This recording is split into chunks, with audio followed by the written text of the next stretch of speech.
So in part 9, we continue with the last part of the first paragraph of Federalist number 1. As you probably noticed, when we read in the line that says the most interesting in the world, that interesting means important in the world. A lot of times, some of these vocabularies that are used in Federalist Papers, sometimes it's good to look at the big Oxford English Dictionary and see how they were used 2 centuries ago. That's a great reference for finding out some of these words. I'll try to break them down for you. I'll try to help you out. So we got through my favorite part, which was, are we going to set up a government with reflection and choice, or are we just going to be like all human societies have done up to now?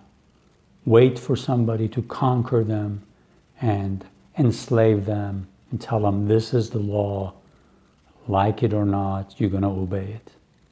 So it puts that choice in front of the American people. And I think by extension, in front of us, people of the world right now. Because when you read the rest of the paragraph, okay, it says, if there be any truth in the remark, the crisis at which we are arrived may with propriety be regarded as the era in which that decision is to be made. This is the time that we need to make that big decision.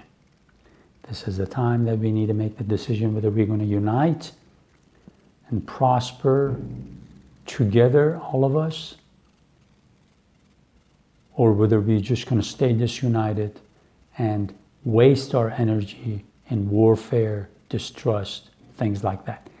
Just like it applied in 1787, it applies to us today. And that's why we're going through the Federalist Papers and see what it has to teach us, how Americans united, and then in the future apply that to uniting the nations of the world so that they gradually get away from warfare and work towards prosperity and peace for all. United Nations is not going to answer, is not going to be enough. One quick look at Yemen right now, that will tell you where United Nations will lead you. Nowhere. And it continues, and a wrong election of the part we shall act may in this view deserve to be considered as the general misfortune of mankind. They knew at the time that this is the last chance that anybody has to set up a Republican form of government. And they said, this is our chance to establish a good system so that the rest of the humanity can look up to, and maybe we all can unite and prosper. So they knew what role they were playing.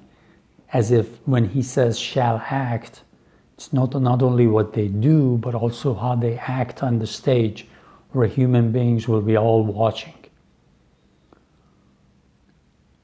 And that's why we're studying these. That's why it's very important to look at American history. The southern states used Federalist Papers as the alphabet of an ugly language. They gradually spread slavery. They wanted to keep slavery. And we want to study what happened that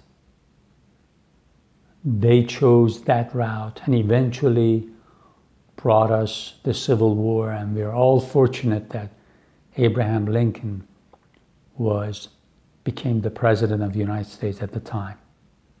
Because he said, this is the last best hope for humanity.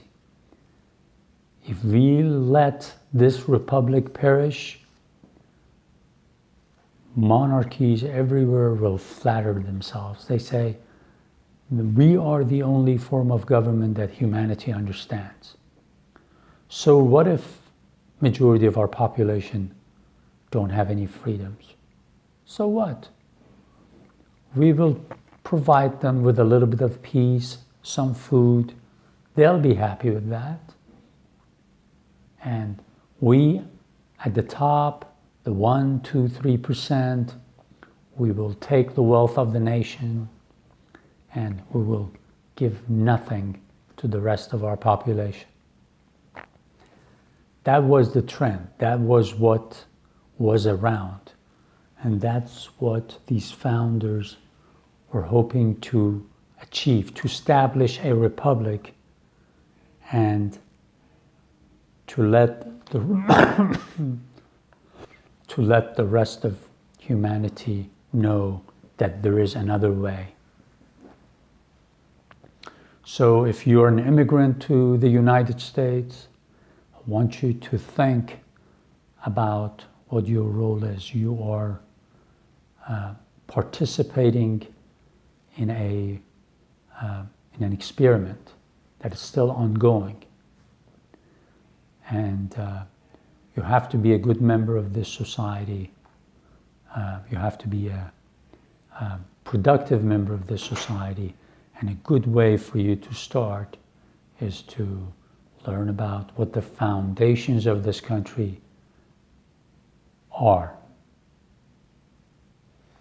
And for the people around the world, hopefully by the time we get done with the reading or a reading of the Federalist Papers, you will